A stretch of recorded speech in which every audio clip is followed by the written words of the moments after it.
चोट पहुंचाने की शक्ति ही मोलभाव की शक्ति है। ये शब्द हैं थॉमस शेलिंग के, नोबेल विजेता अर्थशास्त्री और रणनीतिकार। और ये शब्द सामरिक यथार्थवाद यानी स्ट्रेटेजिक रियलिज्म के दिल को छूते हैं। मतलब ये वो सोच है जो मानती है कि देश अपने हितों, खासकर अपनी सुरक्षा को बहुत सोच समझकर आगे बढ़ाते हैं और दुनिया में शक्ति का संतुलन बहुत मायने रखता है। आज हम इसी सोच के चश्मे से एक बहुत ही कह सकते हैं पेचीदा मुद्दे को समझने वाले हैं। वो मुद्दा है ईरान की परमाणु महत्वाकांक्षाएं और इसका मिडिल ईस्ट के शक्ति संतुलन पर क्या असर पड़ सकता है।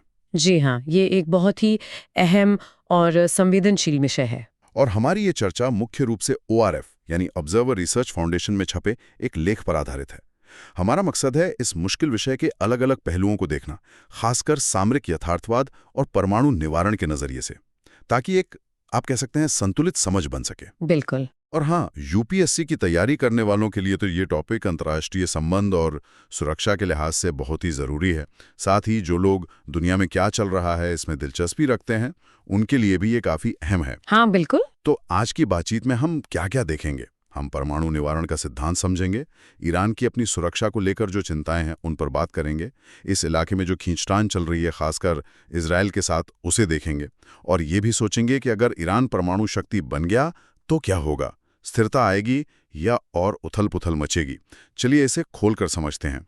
तो सबसे बड़ा सवाल आज यही है कि क्या एक परमाणु हथियार वाला ईरान, जैसा शेलिंग के शब्दों से लगता है, मिडल ईस्ट में एक तरह का संतुलन ला सकता है, भले ही वो डरावना संतुलन हो? और क्या इससे वहां बड़े सैन्य टकराव का खतरा कम हो सकता है?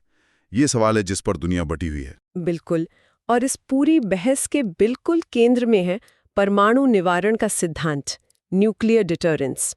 इसे अक्सर मैड यानी म्यूचुअली अश्योर्ड डिस्ट्रक्शन, पारस्परिक सुनिश्चित विनाश के तर्क से समझा जाता है। ये सिद्धांत कोल्ड वॉर के टाइम उभरा था, खासकर 1960 के दशक में।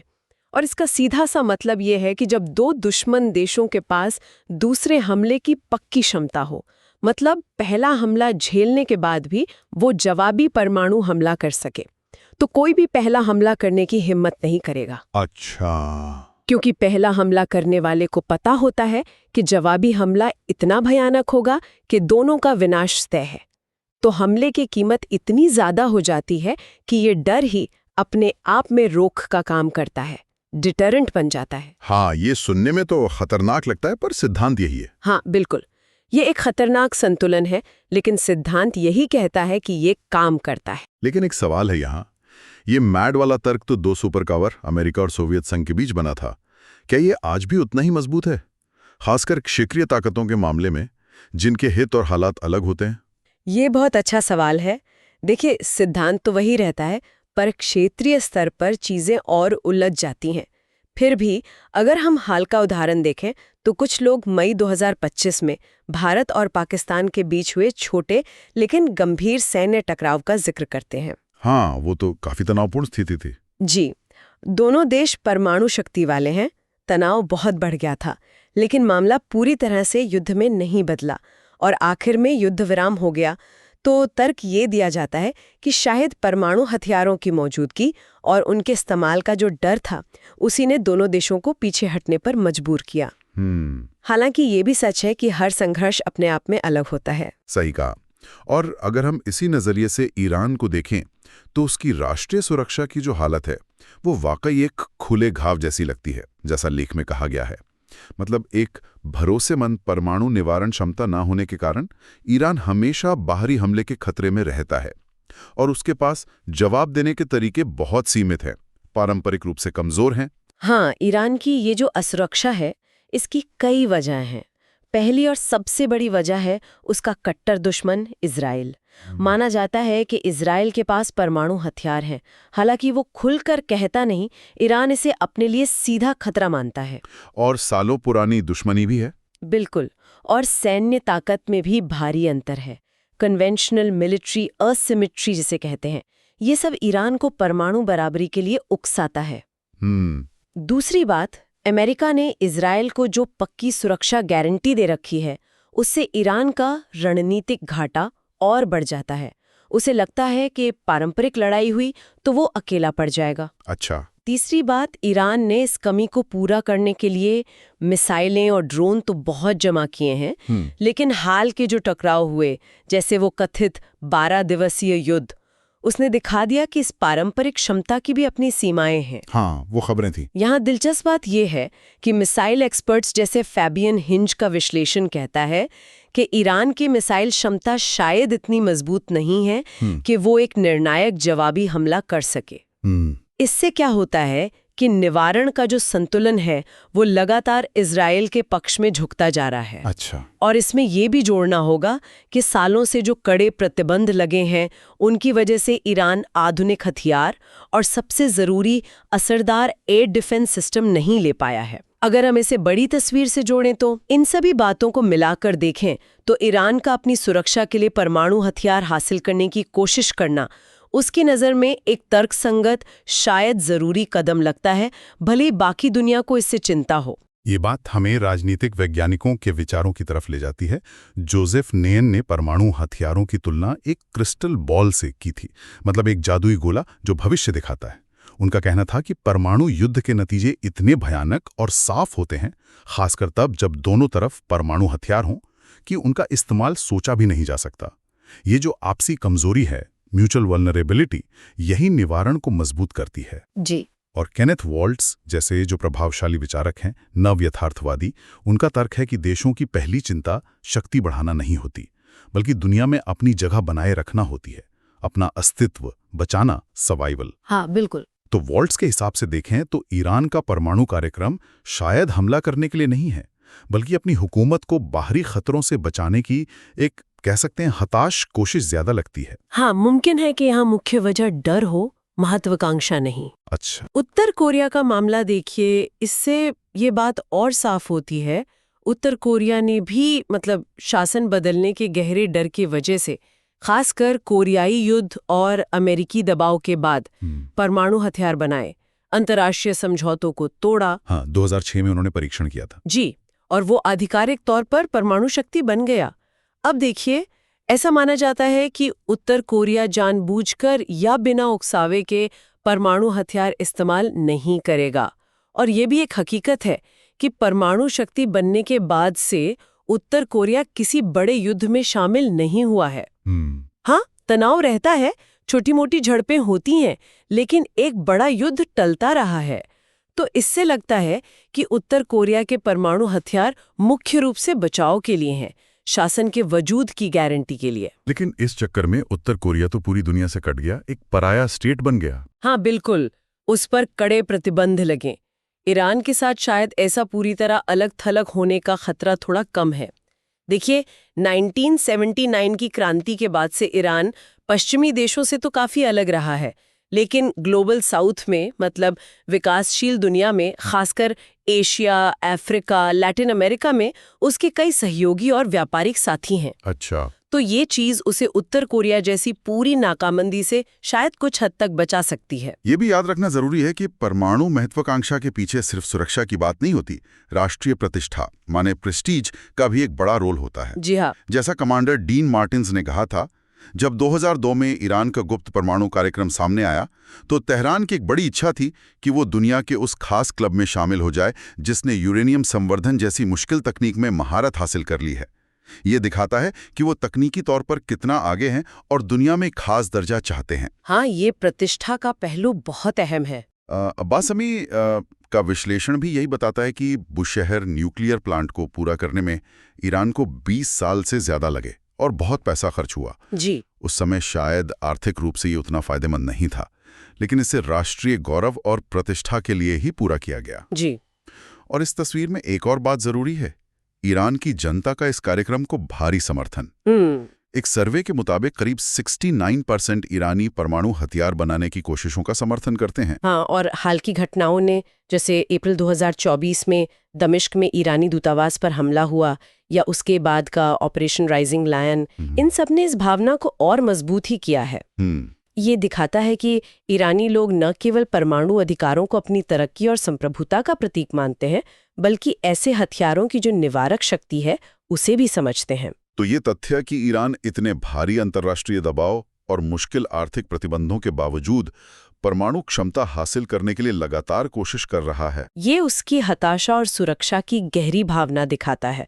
वो इसे अपनी राष्ट्रीय सुरक्षा की गारंटी के तौर पर देखता है, भले ही वो लगातार कहता रहे कि उसका कार्यक्रम सिर्फ शांतिपूर्ण कामों के लिए है, जैसे बिजली बनाना। अच्छा। अब तक ऐसा कोई ठोस सबूत नहीं मिला है जिससे ये लगे कि ईरान परमाणु हथियारों का इस्तेमाल हमला करने या धमकाने के लिए करना चाहता है, ऑफेंसिव पर्पसेस के लिए।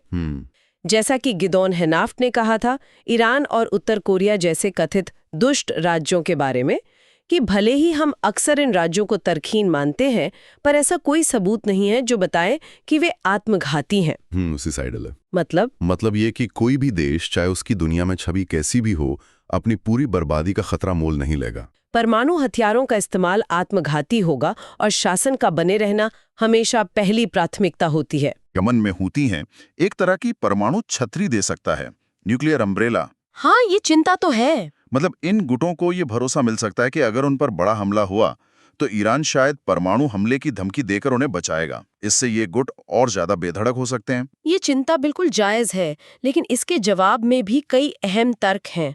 पहला, पाकिस्तान का उदाहरण देखिए। पाकिस्तान ने परमाणु कार्यक्रम बनाया और उस समय वो पश्चिम का सहयोगी भी था, फिर भी उसने बनाया। उस पर दबाव और प्रतिबंध ईरान जितने कड़े नहीं थे। हाँ, ये बात तो है। और जरूरी बात यह है कि पाकिस्तान की सेना अपने परमाणु हथियारों पर बहुत कड़ी निगरानी रखती है।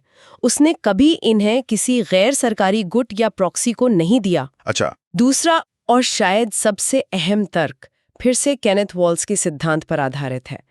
किसी भी देश की सबसे बड़ी प्राथमिकता अपना अस्तित्व बचाना है। ईरान का शासन अपनी हुकूमत को, अपनी वैधता को किसी भी चीज से ज्यादा महत्व देता है। तो ये सोचना कि ईरान अपने प्रॉक्सी गुटों को परमाणु सुरक्षा का वादा करके या हथियार देकर अपनी ही राष्ट्रीय सुरक्षा और वजूद को दांव पर लगा देगा, ये कुछ यथार्थवादी नहीं लगता। परमाणु युद्ध का खतरा तो ईरान के लिए भी उतना ही विनाशकारी होगा। बात तो सही है। तीसरा, हाल की घटनाओं ने ईरान के कुछ खास प्रॉक्सी गुटों को रणनीतिक रूप से कमजोर भी किया है। हिजबुल्लाह, जिसे कभी इजराइल के खिलाफ एक मजबूत निवारक माना जाता था, वो अपने नेता हसन नसरुल्लाह की मौत और सीरिया में असद शासन के गिरने के बाद काफी दबाव में है। हाँ, लेबनान में भी उसे निरस्त करने की मांग उठ रही है। बिल्कुल। तो इन गुटों की ताकत पहले जैसी नहीं रही। और चौथा और आखिर में, परमाणु हथियारों को रखना, उनकी सुरक्षा करना, उन्हें तैनात करना, इसके लिए एक बहुत बड़ा, बहुत एडवांस्ड वैज्ञानिक, तकनीकी और सैन्य ढांचा चाहिए। इस पर अरबों डॉलर का लगातार खर्चा आता है। ये खुद देशों के लिए बहुत बड़ा बोझ होता है। प्रॉक्सी गुट इसे संभाल पाए, ये लगभग नामुमकिन है। तो हथियारों के ट्रांसफर का खतरा बहुत कम है। हाँ, बहुत कम माना जाता है। तो अब जो हालात दिख रहे हैं, जैसे ईरान का अपने वजूद के लिए संघर्ष जारी है, मिडनाइट हैमर जैसे कथित ऑपरेशन भी ईरान के परमाणु कार्यक्रम को पूरी तरह खत्म नहीं कर पाए, और ईरान बार बार NPT यानी परमाणु अप्रसार संधि से हटने की धमकी भी देता है। ये सब किस तरफ इशारा कर रहे हैं? ये सभी बातें इस तरफ इशारा करती हैं कि ईरान शायद परमाणु हथियार क्षमता हासिल करने की दिशा में आगे बढ़ता रहेगा, और इस बार शायद दुनिया के विरोध के बावजूद और भी ज्यादा चोरी छिपे और मजबूती से। जी। ये एक महत्वपूर्ण सवाल खड़ा करता है कि क्या ईरान को रोकने के लिए जो अधिकतम दबाव और नियंत्रण की रणनीतियां हैं, वो लंबे समय तक चल पाएंगी या प्रभावी रहेंगी। ऐसे में शायद ईरान के प्रति एक ज्यादा परिपक्व, यथार्थवादी और नई रणनीति की जरूरत है। एक ऐसी रणनीति जो इस बदलती ही जमीनी हकीकत को माने। यहाँ हम एक बड़े विरोधाभास पर पहुंचते हैं। केनेथ वॉल्ट्स ने मजाक में ही सही परमाणु हथियारों को शांति स्थापित करने वाले हथियार कहा था, पीस मेकिंग वेपन्स। जी। उनका मानना था कि परमाणु युग के करीब 70 सालों में ऐसा कभी नहीं हुआ कि किसी परमाणु शक्ति वाले देश ने दूसरे परमाणु शक्ति वाले देश के अहम राष्ट्रीय हितों पर सीधा हमला किया हो। मैड के डर ने ही महाशक्तियों के बीच सीधे युद्ध को रोका। तो क्या मध्य पूर्व जैसे अस्थिर इलाके में एक और परमाणु शक्ति का आना, भले ही वो ईरान जैसा देश हो जिसे कई लोग अस्थिरता का कारण मानते हैं, क्या ये वास्तव में वहां हमले के समीकरण को पूरी तरह बदल सकता है? ये एक बहुत बड़ा सवाल है। क्या विनाश का बढ़ा हुआ खतरा, यानी मैड का डर, असल में उस इलाके को स्थिर करने का एक अजीब और मुश्किल तरीका हो सकता है? एक ऐसा इलाका जो दशकों से लड़ाई, झगड़े, सांप्रदायिकता, उग्रवाद और बाहरी दखलंदाजी से परेशान है। ये वाकई एक विरोधाभास है, स्टेबिलिटी इंस्टेबिलिटी पैराडॉक्स जैसा कुछ। उड़ पर खड़े हैं जहां पुराने डर, पुरानी मान्यताएं और नई उभरती हुई रणनीतिक हकीकतें टकरा रही हैं। हमें परमाणु प्रसार के खतरों को ईरान की सुरक्षा चिंताओं और निवारण के तर्क के साथ तौलना होगा। तो संक्षेप में कहें, आज हमने ईरान की परमाणु महत्वाकांक्षाओं के बहुत ही उलझे हुए मुद्दे पर बात की। हमने परमाणु निवारण MAD का तर्क समझा, ईरान की अपनी सुरक्षा को लेकर जो गहरी चिंताएं हैं उनके कारण देखें, परमाणु क्षमता हासिल करने के पीछे प्रतिष्ठा और घरेलू समर्थन जैसे पहलुओं पर भी नजर डाली, और परमाणु ईरान के पक्ष और विपक्ष में जो तर्क दिए जाते हैं, खासकर प्रॉक्सी वाला डर, उसे भी परखा। जी हाँ। हमने सुरक्षा बनाम अस्थिरता के इस द्वंद्व को भी समझने की कोशिश की जो वॉल्ट्स के विचारों से निकलता है। ये साफ है कि ये मुद्दा बहुत पेचीदा है और इसका कोई आसान जवाब नहीं है। UPSC मेंस के लिए अंतर्राष्ट्रीय संबंध और सुरक्षा जैसे विषयों में इस पर विश्लेषणात्मक सवाल आ सकते हैं, और प्रीलिम्स के लिए भी परमाणु सिद्धांत और संधियां महत्वपूर्ण हैं। बिल्कुल। और जाते जाते श्रोताओं के लिए एक सवाल छोड़ना चाहूंगी जिस पर वो सोच सकते हैं। क्या मध्य पूर्व में लंबे समय की शांति और स्थिरता का लक्ष्य परमाणु हथियारों को सिर्फ हमले और अस्थिरता के साधन के रूप में देखने के बजाय उन्हें भले ही मजबूरी में निवारण के एक ताकतवर साधन के रूप में स्वीकार करने से बेहतर ढंग से पूरा हो सकता है? क्या परमाणु प्रसार को हमेशा बुरा मानने वाली सोच ही सही है, या फिर सामरिक यथार्थवाद हमें स्थिरता का एक दूसरा, भले ही नैतिक रूप से मुश्किल रास्ता दिखाता है? इस पर गंभीरता से सोचने की जरूरत है। इस गहरी और सोचने पर मजबूर करने वाली चर्चा में शामिल होने के लिए आप सभी का धन्यवाद।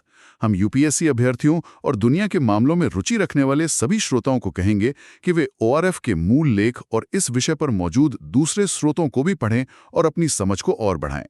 अगर आपको ये चर्चा उपयोगी लगी हो तो कृपया इसे लाइक करें, हमारे चैनल को सब्सक्राइब करें, और अगर आपके कोई सवाल या विचार हों, खासकर UPSC परीक्षा की तैयारी से जुड़े, तो नीचे कमेंट सेक्शन में जरूर लिखें। हम जवाब देने की पूरी कोशिश करेंगे।